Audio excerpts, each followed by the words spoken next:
तो आज का जो मेरा नया वीडियो है वो 10th क्लास के लिए है, एनसीईआरटी मैथ्स 10th क्लास। और जो मैं यूनिट कवर करने जा रहा हूँ वो है पॉलिनोमियल, जिसको हिंदी में हम बहुपद कहते हैं। और एक्सरसाइज 2.1 आज मैं आपको सॉल्व करके बताऊंगा।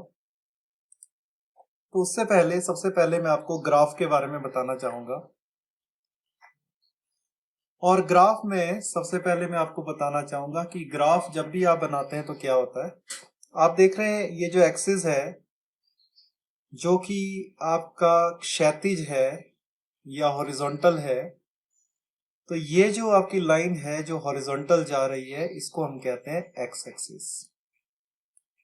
ठीक है, क्षैतिज जो जाएगी वो है एक्स एक्सिस। वैसे ही एक लाइन जो ऊपर को जा रही है जो कि ऊर्ध्वाधर है या वर्टिकल है, इस एक्सिस को हम क्या कहते हैं, वाई एक्सिस। तो ग्राफ अगर किसी का भी बनाना हो तो उसमें दो ही एक्सिस होते हैं, एक्स एक्सिस और वाई एक्सिस। और यहां पर बेसिकली ओरिजिन होता है, और वो जो ओरिजिन होता है उसमें दोनों एक्स और वाई 0 0 होते हैं, मतलब यहां से 0 वैल्यू लेते हैं बेसिकली हम। तो ये ओरिजिन होता है जिसकी वैल्यू एक्स के लिए भी 0 होती है, वाई के लिए भी 0 होती है। इस ओरिजिन से राइट हैंड साइड पर ये जो जितनी भी वैल्यूज आएंगी, जितने भी मान आएंगे वो सारे पॉजिटिव होते हैं। तो ये बेसिकली ये जो एक्स एक्सिस है ये पॉजिटिव एक्स एक्सिस है। वैसे ही इस तरफ वाला जो एक्स एक्सिस है ये नेगेटिव एक्स एक्सिस है। वैसे ही वाई एक्सिस भी, ऊपर की तरफ को जो वाई एक्सिस है ये पॉजिटिव है और नीचे की तरफ को जो वाई एक्सिस है वो नेगेटिव है। तो बेसिकली जो पूरा ये ग्राफ है इसको हम 4 चतुर्थांशों में विभाजित कर सकते हैं। और सबसे पहले पहला चतुर्थांश। तो पहले चतुर्थांश में आप देखेंगे कि x भी पॉजिटिव है, x भी धनात्मक है और y भी पॉजिटिव है। तो पहला जो आपका चतुर्थांश है या क्वाड्रेंट है इसमें x और y दोनों क्या होते हैं, पॉजिटिव होते हैं। वैसे ही ये आपने इवन 9th में भी पढ़ा हुआ है तो इसलिए ज्यादा डिटेल में नहीं बताऊंगा, मैं थोड़ा सा ही बताऊंगा। वैसे ही जो दूसरा क्वाड्रेंट है इसमें आप देख रहे हैं कि x नेगेटिव है, क्योंकि x इस तरफ को पॉजिटिव है, इस तरफ को क्या होगा, नेगेटिव। x नेगेटिव है और y पॉजिटिव है। तीसरे क्वाड्रेंट में अगर आप देखें x भी नेगेटिव है और y भी नेगेटिव है। और चौथे क्वाड्रेंट में अगर आप देखेंगे तो चौथे क्वाड्रेंट में x तो पॉजिटिव है पर y क्या है, नेगेटिव है। तो इस तरह से हम किसी को भी, अगर कोई भी आपके पास 2 पॉइंट्स दिए हो या किसी का भी ग्राफ बनाना हो तो आप इस तरह से एक्सिस पर बनाते हैं, एक्स एक्सिस और वाई एक्सिस पे। तो अगर आपके पास कोई बहुपद भी दिया होगा तो उसका ग्राफ भी इसी तरीके से बनेगा। हम क्या करेंगे, एक्स और वाई के अलग अलग मान ले लेंगे और उन मानों के लिए जो भी ग्राफ बनता है उसके पॉइंट्स प्लॉट करेंगे और उसके बाद उन पॉइंट्स को जोड़ देंगे तो आपका ग्राफ बन जाएगा।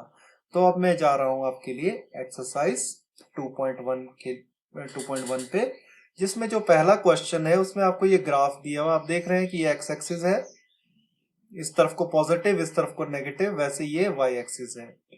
अब यहां पर सबसे बड़ी बात है, पूछा क्या है, पूछा है कि आपने शून्यक निकालने हैं पी एक्स के। तो ये चीज आपने ध्यान देनी है, शून्य किसके निकालने हैं, पी जो कि फंक्शन है, पी जिसमें एक्स है, मतलब एक ऐसा पॉलिनोमियल जिसमें सिर्फ क्या है, एक्स है। तो ये आपने ध्यान देना है, मैं आपको एक्सप्लेन करके बताऊंगा। तो इसका मतलब जब आपका पॉलिनोमियल में सिर्फ एक्स ही है तो हमको सिर्फ एक्स देखना है। तो एक्स एक्सिस पे आप देख रहे हैं ये जो बेसिकली ग्राफ बना है, ये ग्राफ बना है, ये ग्राफ बना है, बाकी तो एक्सिस है, ग्राफ ये बना है। तो आप देख सकते हैं कि ये जो ग्राफ बना है ये कहीं भी एक्स एक्सिस पर नहीं है, तो एक्स एक्सिस पे ये कहीं भी काट नहीं रहा है। तो बस हमको यही देखना होता है ग्राफ में कि कहीं काट रहा है या नहीं काट रहा है। तो ये आपका एक्स एक्सिस है, एक्स एक्सिस पे ये वाला पूरा का पूरा एक्स एक्सिस है। तो एक्स एक्सिस पे ये ग्राफ कहीं भी नहीं काट रहा है। तो अगर कहीं नहीं काट रहा है तो बेसिकली इसके जो शून्यक होंगे वो 0 होंगे। तो इसीलिए पहले क्वेश्चन का जो आंसर आएगा वो आपका 0 आएगा, क्योंकि एक्स अक्ष पे कहीं पर भी ये काट ये ग्राफ कहीं भी काट नहीं रहा है।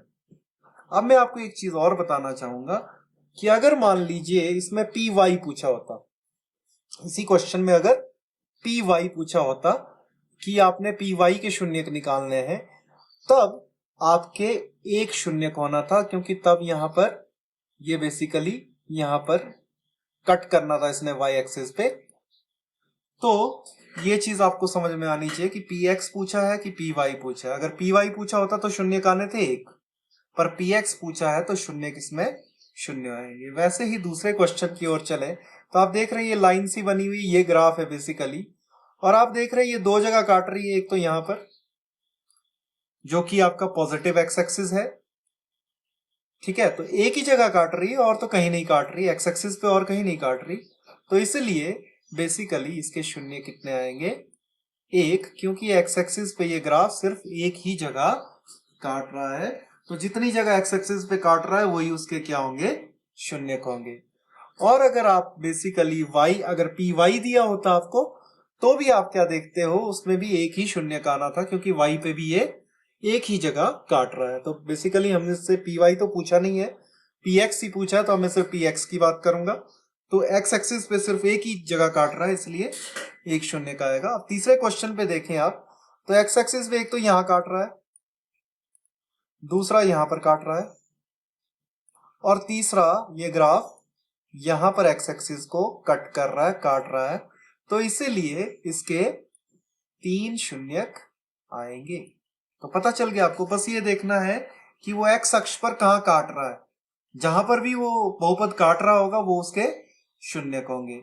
अब आप इस एग्जांपल पे चलें, चौथे एग्जांपल पे, तो देखिए एक जगह यहां पर काट रहा है एक्स एक्सिस को, और दूसरी जगह यहां पर काट रहा है एक्स एक्सिस पर।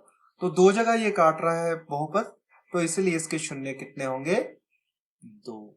अब अगले एग्जांपल पे चले, तो देखिए आप एक यहां पर काट रहा है, ये आपको पता चल रहा है, वैसे ही दूसरा यहां पर काट रहा है, तीसरा यहां पर काट रहा है इस बिंदु पर, और चौथा ये इस बिंदु पर काट रहा है। तो एक्स एक्सिस को ये चार जगह काट रहा है, तो इसलिए इसके चार शून्यक होंगे। अब अगले एग्जांपल पे चले हम, छठे एग्जांपल पे, तो आप देख रहे हैं एक यहां पर कट कर रहा है ये, दूसरा यहां पर कट कर रहा है एक्स एक्सिस को, और तीसरा यहां पर कट कर रहा है एक्स एक्सिस को। तो इसलिए इस ग्राफ में इस बहुपद के तीन शून्यक होंगे। तो इस तरह से देखिए बहुत इजी एक्सरसाइज है और बड़े आराम से आप इसको कर सकते हो। तो इसमें कुछ भी नहीं है, बहुत ही आसान है। बस आपको ये देखना है कि अगर पी एक्स दिया है तो एक्स अक्ष पर कहां कट कर रहा है, ये आपको देखना है। अगर पी वाई दिया होता तो वाई अक्ष पर कहां कट कर रहा है, वो आपको देखना था। तो इसके बाद मैं आपसे गुजारिश करूंगा कि मेरा जो चैनल है समीरू ठाकुर, इसको सर्च करें, मेरे चैनल को सब्सक्राइब कीजिए, और बेल बटन जो है, बेल आइकन, उसको दबा दीजिए, ताकि आपको नए नए वीडियोस मेरे मिलते रहें। और कमेंट भी करें कि आपको वीडियो कैसा लगा। अगर आपको वीडियो अच्छा लगता है तो अपने फ्रेंड्स के साथ भी शेयर करें। Thank you.